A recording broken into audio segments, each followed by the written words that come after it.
प्रवाल सागर। हमने आंतरिक सागरों में लिखा भी था कि ऑस्ट्रेलिया के पूर्व का प्रशांत महासागरीय जल क्षेत्र किस नाम से जाना जाता है, तो कोरल सागर या प्रवाल सागर।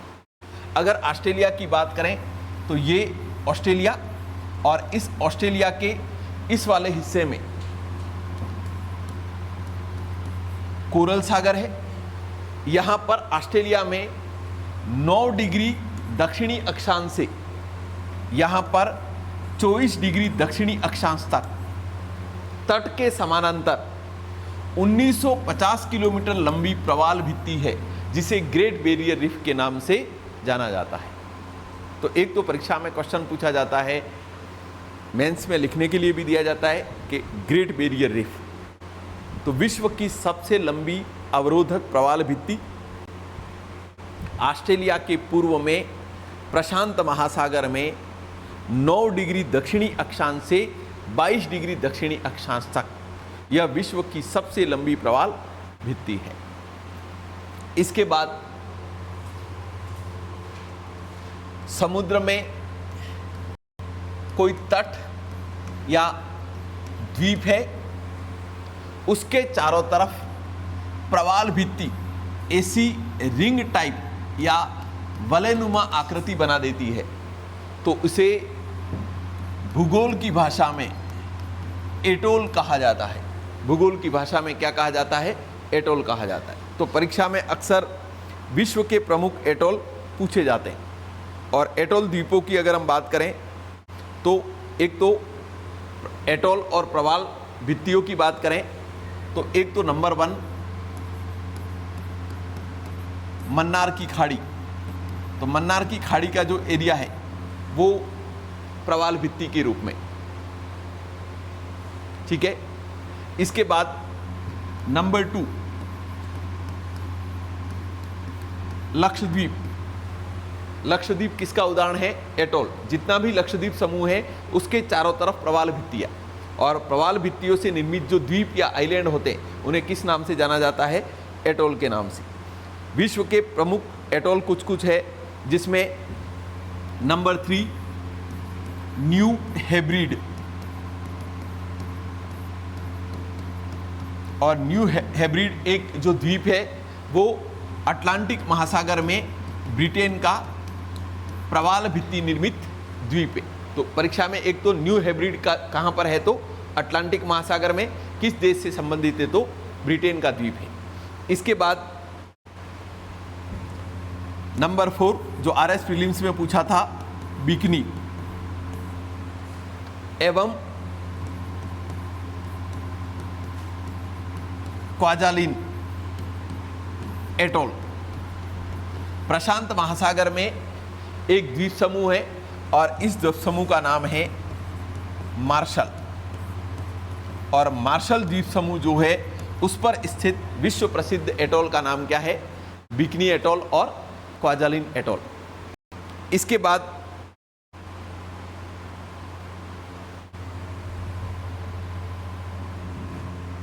नंबर 5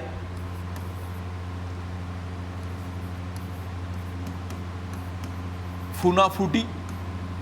ये सबसे ज़्यादा परीक्षाओं में पूछा भी गया।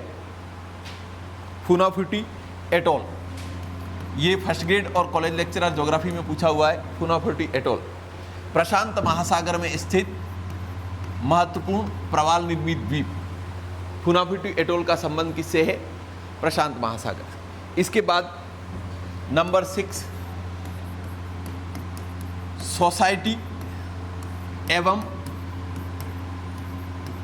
रंगीरोआ एटोल।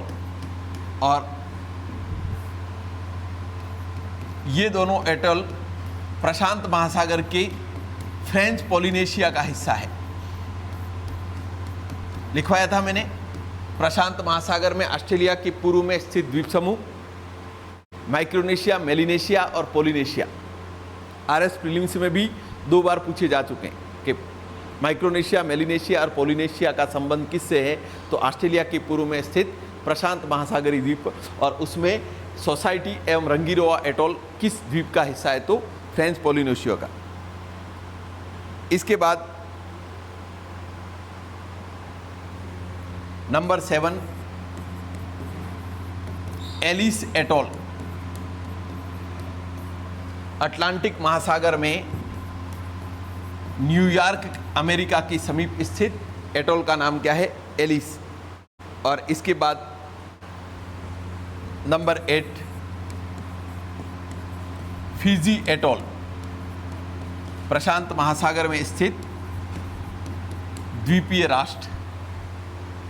ठीक है, तो केवल 2-3 चीजें बची हुई थी। एक तो प्रवाल भित्तियों के कितने प्रकार है? 3। एक तटीय प्रवाल भित्ति, यानी कि तट के समीप आदर्श दशाओं के कारण प्रवाल भित्ति का निर्माण होता है और तट के समीप है तो उसको तटीय प्रवाल भित्ति कहते हैं। जब तटीय प्रवाल भित्ति तट के समानांतर दूरी को बनाए रखते हुए कई किलोमीटर लंबी एक खड़ी दीवार के रूप में निर्मित हो जाती है तो उसे बैरियर रीफ के नाम से जाना जाता है।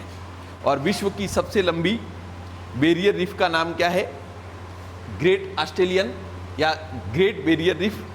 ऑस्ट्रेलिया के पूर्व में कोरल सागर या प्रशांत महासागर, अक्षांशीय विस्तार 9 डिग्री दक्षिणी अक्षांश से 22 डिग्री दक्षिणी अक्षांश, और टोटल लंबाई है 1950 किलोमीटर। विश्व की सबसे लंबी प्रवाल भित्ति। और इसके बाद विश्व के प्रमुख एटॉल, केवल नाम याद रखने, एक तो मन्नार की खाड़ी तमिलनाडु, इसके बाद लक्षद्वीप अरब सागर, न्यू हेब्रिड एटॉल ब्रिटेन का प्रवाल निर्मित द्वीप, इसके बाद बिकनी एवं क्वाजालिन एटॉल, कहाँ पर? प्रशांत महासागर के मार्शल द्वीप समूह का हिस्सा। इसके बाद फुनाफुटी एटॉल, प्रशांत महासागर का प्रसिद्ध एटॉल। इसके बाद सोसाइटी एवं रंगीरोआ एटॉल, प्रशांत महासागर के फ्रेंच पॉलिनेशिया का हिस्सा। एलिस एटॉल, न्यूयॉर्क के समीप अटलांटिक महासागर का। और फिजी एटॉल, प्रशांत महासागर में स्थित द्वीपीय राष्ट्र। ठीक है, लिख देते हैं। लिखो, प्रवाल भित्तियों के प्रकार हेडिंग डाल रखा है। नंबर 1 तटीय प्रवाल भित्ति। तटीय प्रवाल भित्ति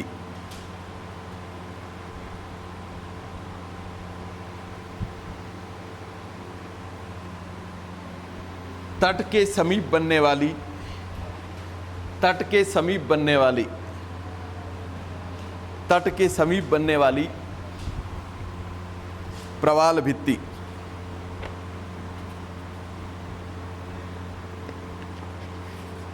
तट के समीप बनने वाली प्रवाल भित्ति।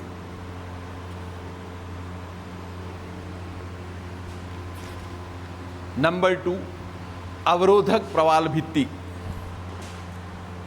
अवरोधक प्रवाल भित्ति।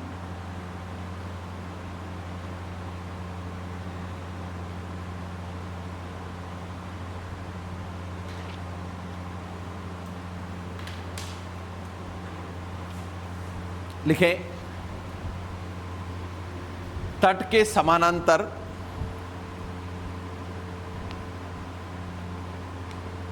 लंबी दीवार के रूप में, लंबी दीवार के रूप में बनने वाली प्रवाल भित्ति। प्रवाल भित्ति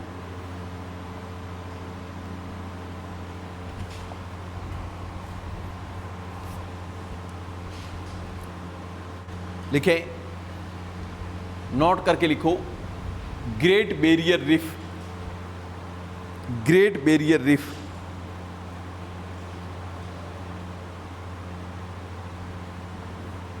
ऑस्ट्रेलिया के पूर्व में, ग्रेट बैरियर रीफ हिंदी में महान अवरोधक प्रवाल भित्ति, मगर इंग्लिश में लिखा हुआ मिल जाता है ग्रेट बैरियर रीफ। लिखें, ऑस्ट्रेलिया के पूर्व में, ऑस्ट्रेलिया के पूर्व में प्रशांत महासागर में, प्रशांत महासागर के लिखना, ऑस्ट्रेलिया के पूर्व में प्रशांत महासागर के कोरल सागर में, प्रशांत महासागर के कोरल सागर में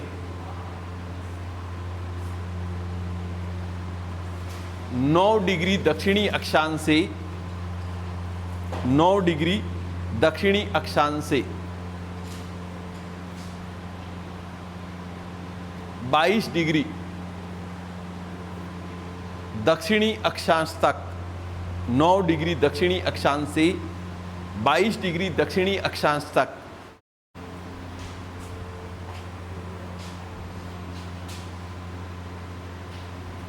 (1950 किलोमीटर लंबी 1950 किलोमीटर लंबी यह विश्व की सबसे लंबी प्रवाल भित्ति है। यह विश्व की सबसे लंबी प्रवाल भित्ति है।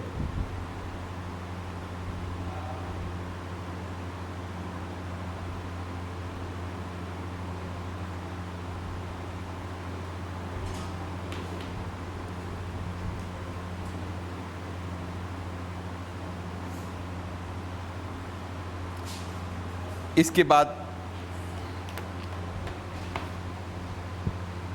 Next atoll. एटॉल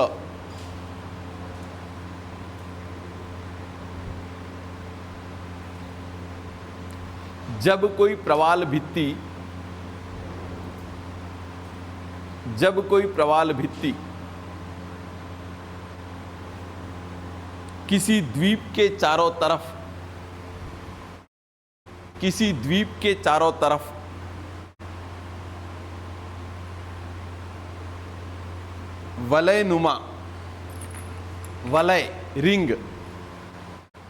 वलयनुमा आकृति बना लेती है, वलयनुमा आकृति बना लेती है, तो इसे एटॉल कहा जाता है।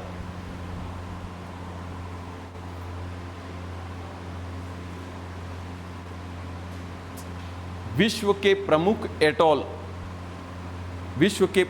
एटॉल निम्न है।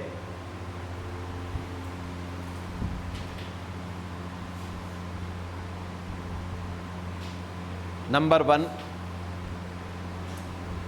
मन्नार की खाड़ी,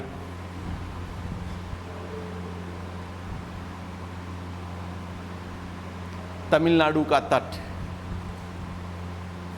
मन्नार की खाड़ी, तमिलनाडु का तट।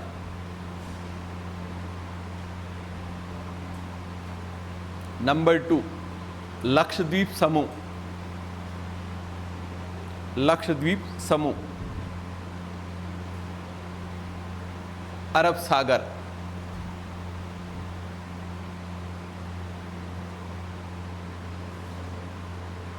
Number 3 New Hebrides atoll,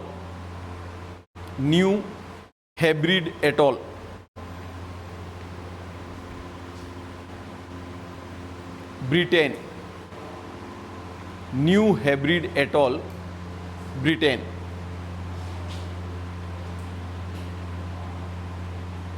number 4 Bikini एवं क्वाजालिन एटॉल, बिकनी एवं क्वाजालिन एटॉल।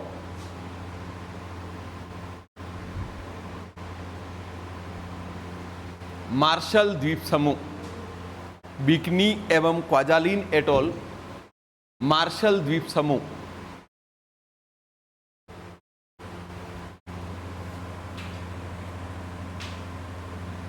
इसके बाद फूनाफूटी एटॉल, प्रशांत महासागर।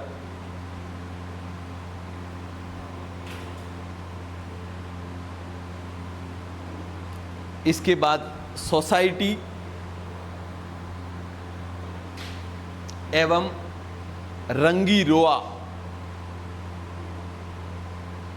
रंगीरोआ एटॉल, सोसाइटी एवं रंगीरोआ एटॉल, प्रशांत महासागर की फ्रेंच पोलिनेशिया में, प्रशांत महासागर की फ्रेंच पोलिनेशिया में।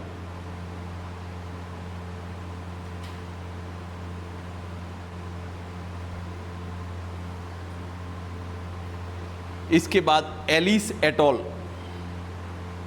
एलिस एटोल,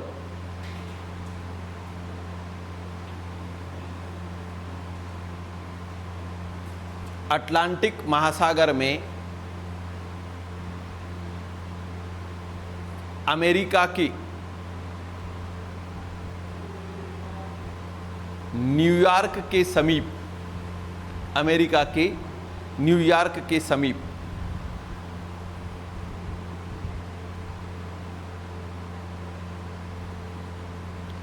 इसके बाद फिजी एटोल,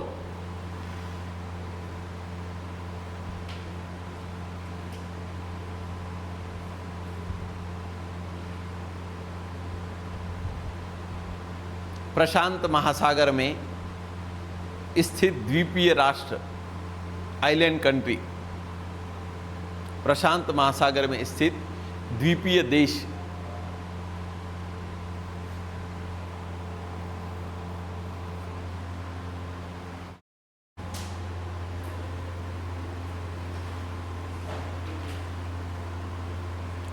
ठीक है,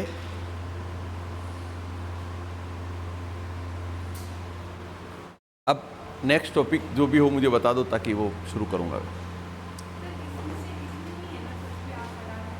ये ज्योग्राफी इंडिया है, इंडिया में इवनिंग को पढ़ा रहा हूँ। ये भारत का भूगोल, हाँ अभी विश्व पढ़ा रहा हूँ, भारत का भूगोल पढ़ा चुका हूँ। ठीक है, ये जितना लिखा है उससे ज़्यादा लिखेंगे। ठीक है, और इस ये जिसने लिखी है उसको मैंने पढ़ाया हुआ है। हाँ ठीक है, टॉपिक सिलेबस या तो दे दो। तुम्हारे कौन से बाकी है? सिलेबस तो होगा।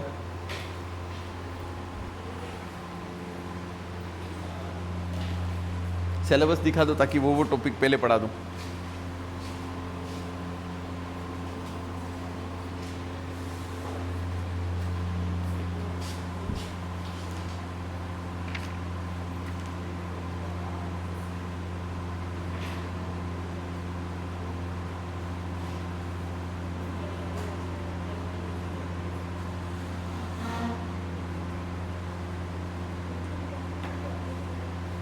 आप लोगों को विश्व के पर्यावरणीय मुद्दे तो पढ़ा दिए थे ना? नहीं पढ़ाए?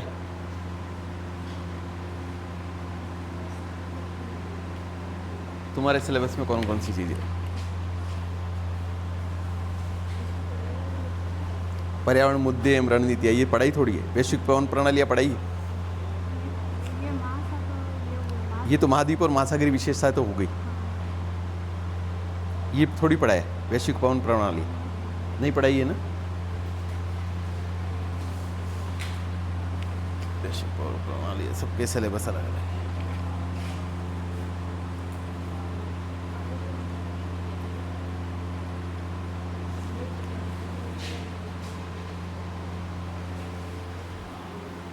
ठीक है, नया टॉपिक शुरू कर रहा हूं।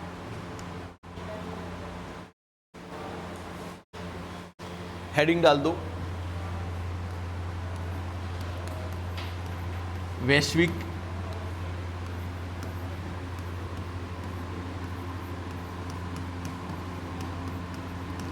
पवन प्रणालियां, वैश्विक पवन प्रणालियां, ग्लोबल विंड सिस्टम।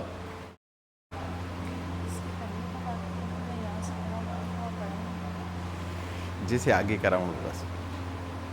वैश्विक पवन प्रणालियां, ग्लोबल विंड सिस्टम।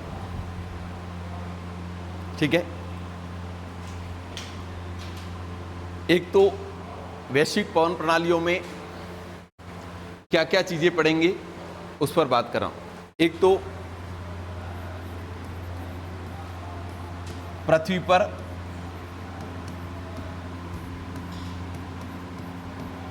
दाब पेटियां।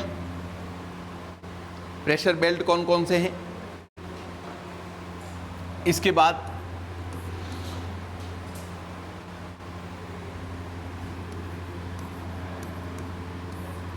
पवन,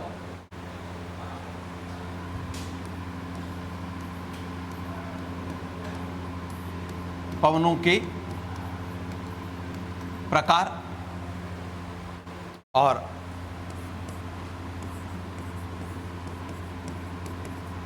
परिसंचरण तंत्र, सर्कुलेशन सिस्टम, ये सारा का सारा पार्ट वैश्विक पवन प्रणालियों के अंतर्गत है। ठीक है, हेडिंग डाल दो, वैश्विक पवन प्रणाली हेडिंग डाला है, उसमें सब हेडिंग डाल दो। पृथ्वी पर दाब पेटियां, प्रेशर बेल्ट, पृथ्वी पर दाब पेटियां,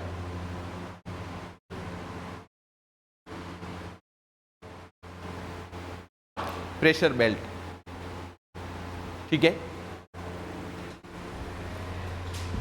इधर देखो, एक तो दाब,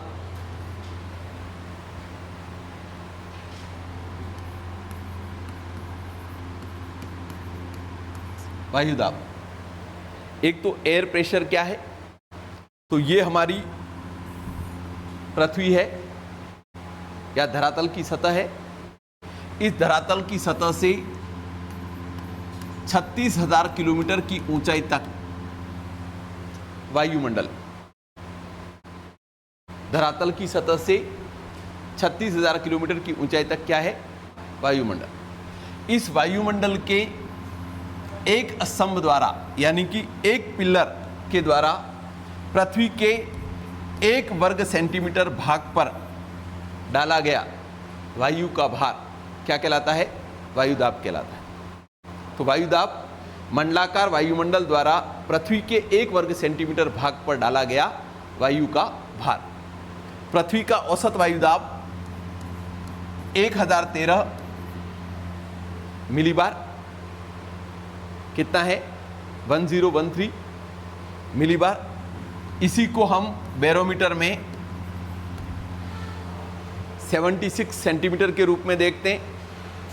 इसी को इंच में कन्वर्ट करें तो 29.92 इंच हो जाता है, और इसी को वजन के रूप में कैलकुलेट करें तो 1034 ग्राम।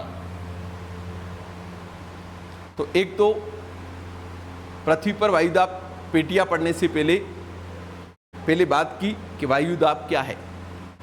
तो धरातल की सतह पर मंडलाकार वायुमंडल, स्फेरिकल एटमॉस्फेयर, मंडलाकार वायुमंडल के द्वारा पृथ्वी के 1 वर्ग सेंटीमीटर भाग पर डाला गया वायु का भार वायुदाब कहलाता है। पृथ्वी का औसत वायुदाब कितना है? 1013 मिलीबार। इसी को हम 76 सेंटीमीटर कह सकते हैं, इसी को हम 29.92 इंच कह सकते हैं, और इसी को हम 1034 ग्राम के रूप में भी अभिव्यक्त कर सकते हैं। एक बार डेफिनेशन लिख देते हैं, फिर आगे बात करते हैं। लिखे,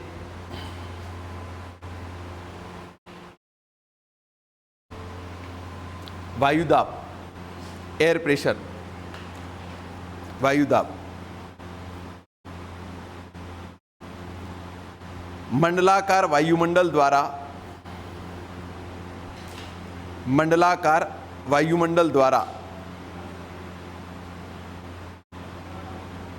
पृथ्वी के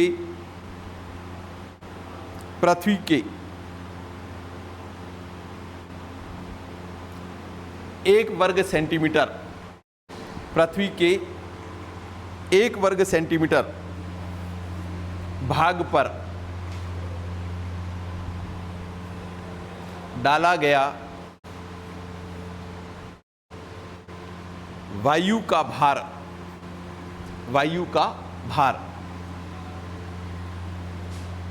वायुदाब कहलाता है।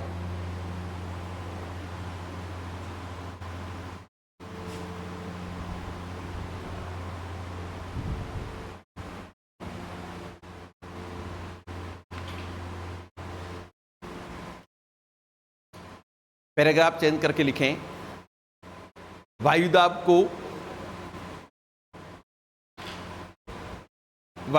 को मिलीबार में अभिव्यक्त किया जाता है। मिलीबार में अभिव्यक्त किया जाता है। पृथ्वी का औसत वायुदाब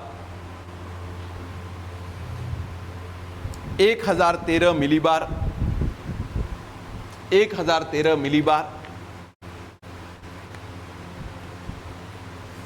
या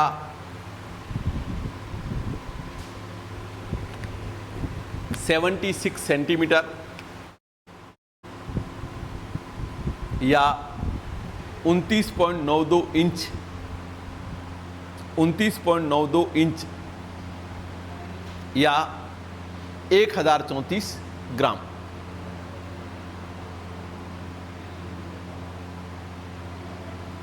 ठीक है।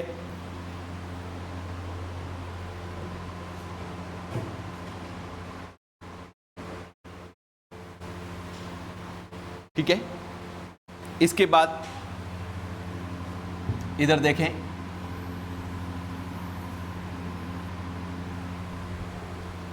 ये हमारी पृथ्वी, यहां पर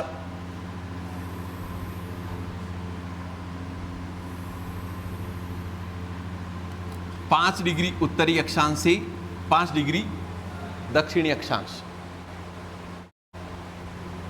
यहां पर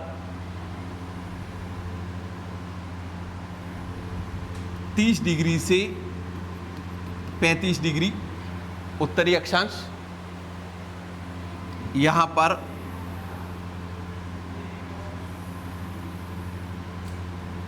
30 डिग्री से 35 डिग्री दक्षिणी अक्षांश, यहां पर 60 डिग्री से 65 डिग्री उत्तरी अक्षांश, यहां पर 60 डिग्री से 65 डिग्री दक्षिणी अक्षांश और यहां पर 90 डिग्री ध्रुव और यहां पर 90 डिग्री नॉर्थ पोल। तो एक तो हमारी जो पृथ्वी है, इस पृथ्वी पर दाब पेटियों की संख्या 7। दाब पेटियां कुल कितनी है? 7। नंबर 1 विषुवत रेखीय न्यून दाब पेटी। पहली equatorial low pressure belt. Number 2 उपोष्ण उच्च दाब पेटी। नंबर 3 उपोष्ण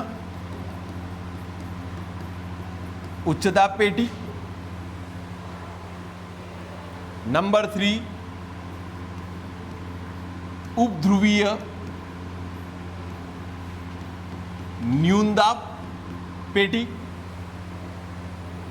नंबर 5 उपध्रुवीय न्यून दाब पेटी। इधर ध्रुवीय उच्च दाब पेटी और इधर ध्रुवीय उच्च दाब पेटी। तो एक तो पृथ्वी पर दाब पेटियां कितनी हैं? 7। 7 दाब पेटियों की अगर हम बात करें तो न्यून वायुदाब की पेटियां 3 हैं।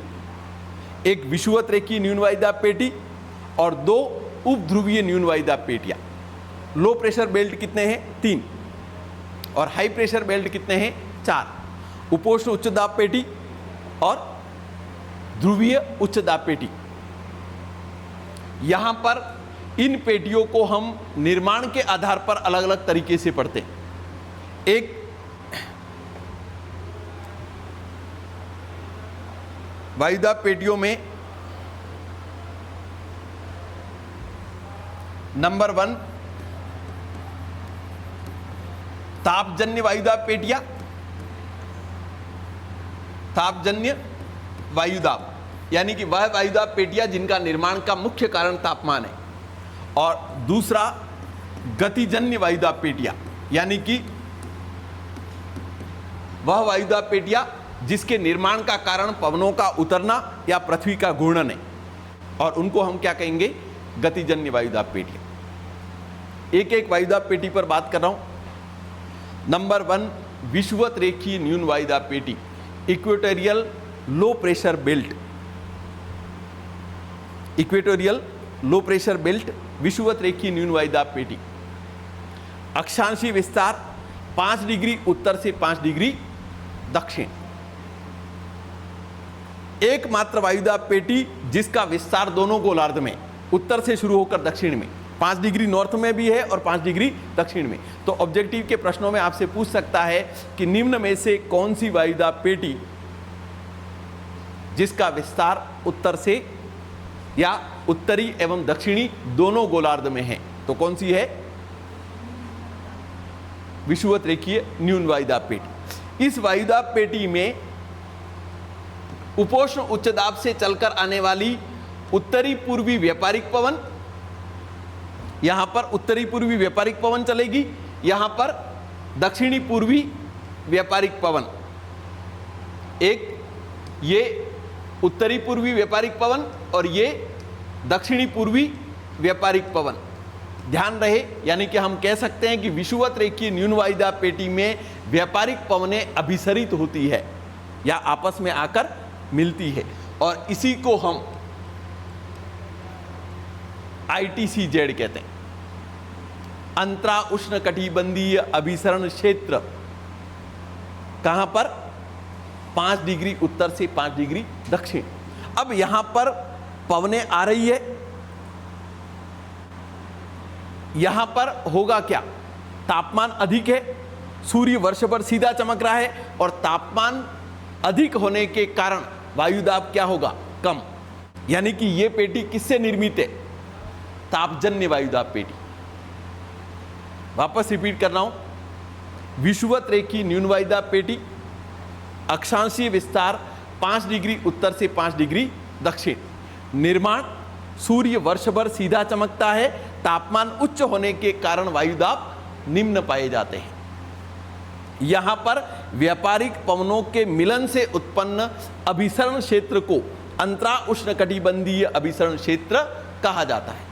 यहां पर ये पवनें आती है तो ये पवनें उच्च तापमान के कारण धरातल की सतह पर नहीं टकराती है, ऊपर टकराती, और ऊपर टकरा के पवन कहां जाएगी, ऊपर। और इस कारण इस भाग में पवन की गति होती ही नहीं है, यानी कि धरातल की सतह पर कोई पवन प्रवाहित नहीं होती है, और इस कारण विषुवत रेखीय न्यून वायुदाब पेटी को शांत पेटी, और नया शब्द डाल के दे देता है, किस पेटी को, डोल्ड्रम कहा जाता है। विषुवत रेखीय न्यून वायुदाब पेटी को शांत पेटी या डोल्ड्रम कहा जाता है। यहां पर धरातल पर वायु का क्षैतिज संचरण नहीं होता है, मतलब धरातल की सतह पर कोई भी विंड प्रवाहित नहीं होती है, क्योंकि उत्तरी पूर्वी और दक्षिणी पूर्वी व्यापारिक पवनें टकराकर सीधे ऊपर उठ जाती है, यानी कि पवन की ऊर्ध्वाधर गति होती है, यानी कि पवन अभिसरित होकर कहां जा रही है, ऊपर की ओर। और इस कारण यहां पर किसी भी प्रकार की क्षैतिज गति नहीं होती है, और क्षैतिज गति नहीं होने के कारण इसे शांत पेटी या डोल्ड्रम के नाम से जाना जाता है। विषुवत रेखीय न्यून वायुदाब पेटी के जितने प्रश्न बनते सारे बोल दिए। नंबर 1 अक्षांशीय विस्तार पूछे तो 5 डिग्री उत्तर से 5 डिग्री दक्षिण। नंबर 2 उत्पत्ति का कारण, सूर्य वर्ष भर सीधा चमकता है, तापमान उच्च होने के कारण वायुदाब निम्न होते हैं, यानी कि यह पेटी किस प्रकार की है, तापजन्य वायुदाब पेटी। यहां पर व्यापारिक पवनें अभिसरित होती है, और अभिसरण से निर्मित दशा को अंतरा उष्ण कटिबंधीय अभिसरण क्षेत्र कहा जाता है। यह पेटी एकमात्र पेटी जो दोनों गोलार्ध में विस्तृत है, उत्तर से दक्षिण, क्योंकि 5 डिग्री उत्तर से 5 डिग्री दक्षिण। यहां पर पवनें अभिसरित होकर ऊपर उठती है और इसलिए धरातल पर पवन की क्षैतिज गति होती ही नहीं है, और इस कारण इस पेटी को शांत पेटी या डोलड्रम के नाम से जाना जाता है। एक बार इतना लिखवा दूं, फिर आगे जाओ। ये जो मैं वर्ड के टॉपिक पढ़ा रहा हूं ना, आप आईएएस का प्रीलिम्स भी दे आएंगे ना, तो प्रश्न गलत नहीं जाएगा अगर मैंने पढ़ाया वो समझ के कर लोगे। इतने डिटेल में पढ़ाए हैं सारे के सारे। और ये आप सेकंड ग्रेड का एग्जाम देने जाओ तो हर बार 2 प्रश्न आते हैं इसी से। वैश्विक पवन तंत्र से हर बार 1-2 क्वेश्चन आते हैं, और कथन कारण के डालेगा तो भी हो जाएंगे। बस ये है कि जो मैं पढ़ा रहा हूं या जो मैं लिखवा रहा हूं उसको समझ के जाना थोड़ा।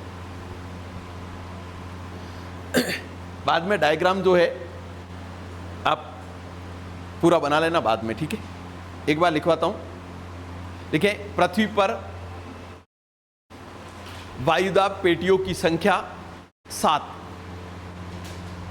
पृथ्वी पर वायुदाब पेटियों की संख्या 7।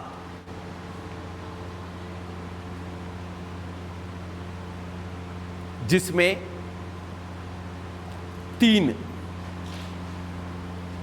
न्यून दाब पेटियां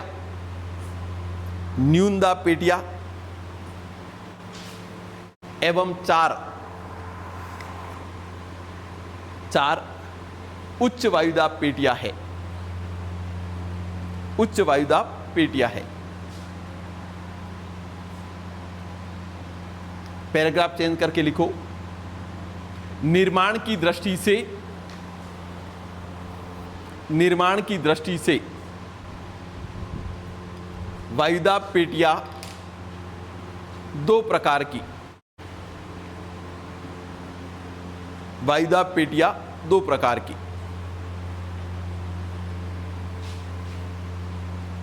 नंबर 1, तापजन्य वायुदाब पेटी।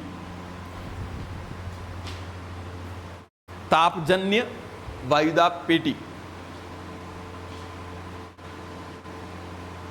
वह वायुदाब पेटियां जिनकी उत्पत्ति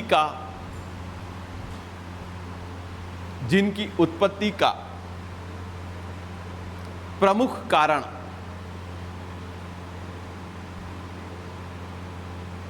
तापमान है।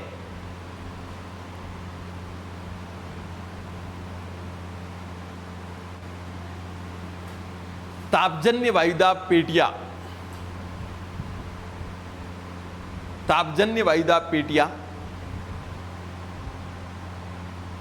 3 है। 3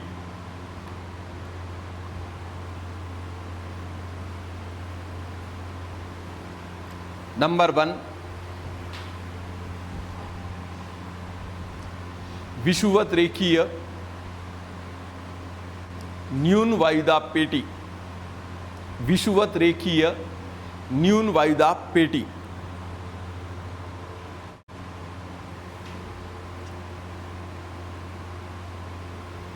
अक्षांशीय विस्तार,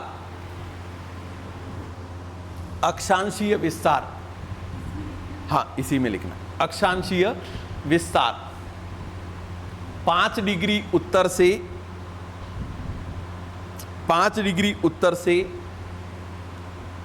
5 डिग्री दक्षिण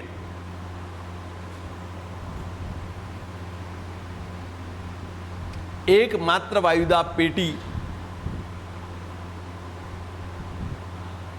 जिसका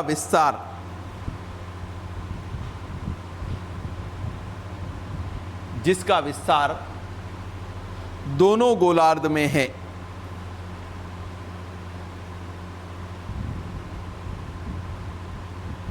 दोनों गोलार्ध में है।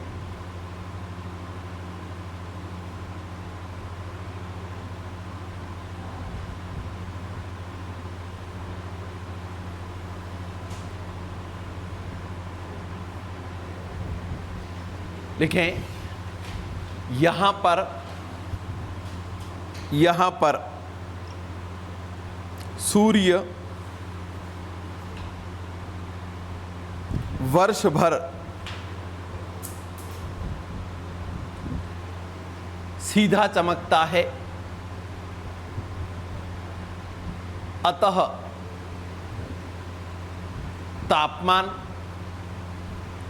उच्च होने के कारण वायुदाब निम्न होता है, वायुदाब निम्न होता है।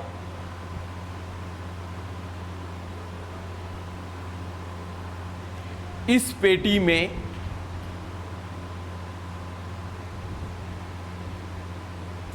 व्यापारिक पवनों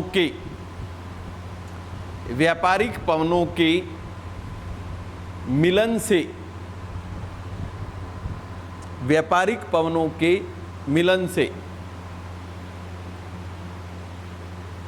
मिलन से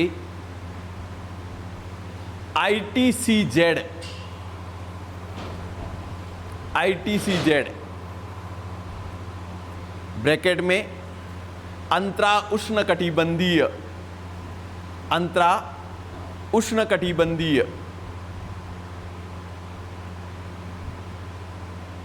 अभिसरण क्षेत्र, अंतरा उष्णकटिबंधीय अभिसरण क्षेत्र का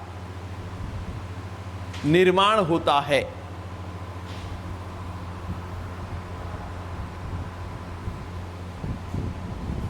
यहां पर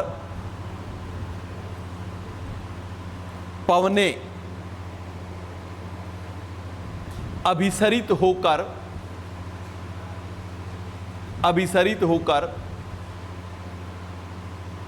ऊपर उठती है, पवनें अभिसरित होकर ऊपर उठती है।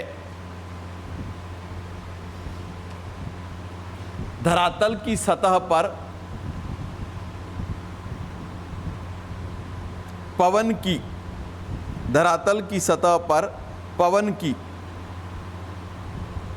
क्षैतिज गति नहीं होती है।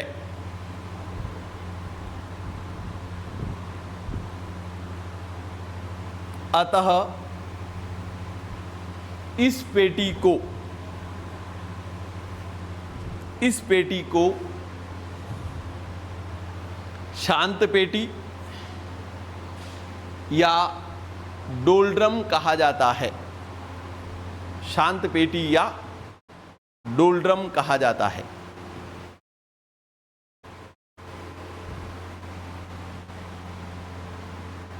ठीक है, पहली विषुवत रेखीय न्यून वायुदाब पेटी होगी, किस प्रकार की है? तापजन्य।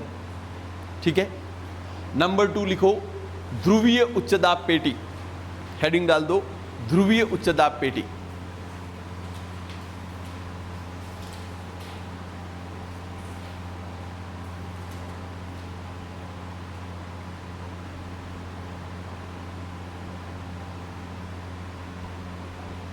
ठीक है, अब सारी दाब पेटियां केवल समझा रहा हूं। अभी विषुवत रेखीय न्यून वायुदाब पेटी समझ में आ गई। यहां पर सूर्य वर्ष भर सीधा चमक रहा है और सीधा चमकने की वजह से तापमान अधिक है और इसलिए वायुदाब क्या है? कम। यहां पर व्यापारिक पवनों के मलन से कौन सी दशा बनती है? ITCZ। यहां पर पवनें क्या होती है? अभिसरित होकर ऊपर उठती है, नीचे नहीं उतरती।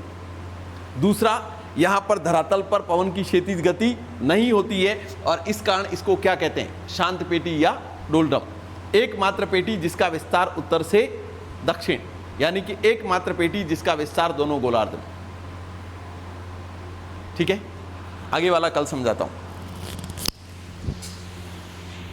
अब रास्ता शुरू करेंगे।